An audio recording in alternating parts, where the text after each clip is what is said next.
ધાનેરા તાલુકાના કોટડા રવિયા ખાતે અમૂલ ફેડરેશનની સ્થાપનાના સુવર્ણ જયંતિ વર્ષની ઉજવણી કરાઈ હતી। ધાનેરા તાલુકાના રવિયા કોટડા ગામે ખાતાજે ધરતી માતાના પૂજન સાથે ગૌ માતાનું પૂજન કરાયું હતું।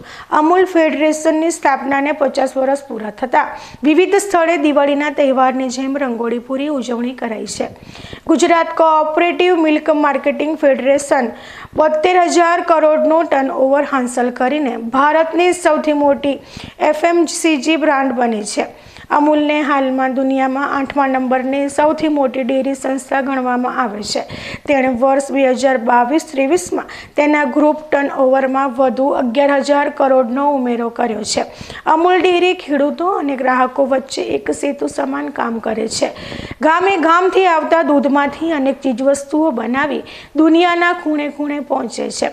અમૂલ ફેડરેશનના વિકાસની ગતિ પાછળ પશુપાલકોની મહેનત જવાબદાર છે।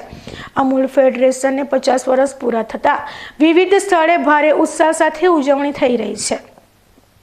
ત્યારે આજે ધાનેરા તાલુકાની કોટડા રવિયા દૂધ મંડળીના યજમાન પદે પશુપાલક મહિલાઓ અને યુવતીઓએ હાજર રહી દૂધ મંડળીની આગળ રંગોળી પૂરી ધરતી માતાનું વિશેષ પૂજન કર્યું હતું। કોટડા રવિયા જગ્યાના મહંત સહિત આગેવાનોની હાજરીમાં ગૌપૂજન કરાયું હતું। સાથે પશુપાલક મહિલાઓ અને દૂધ ગ્રાહકોની સરકારની કન્યાલક્ષી યોજનાઓની માહિતી પણ અપાઈ હતી।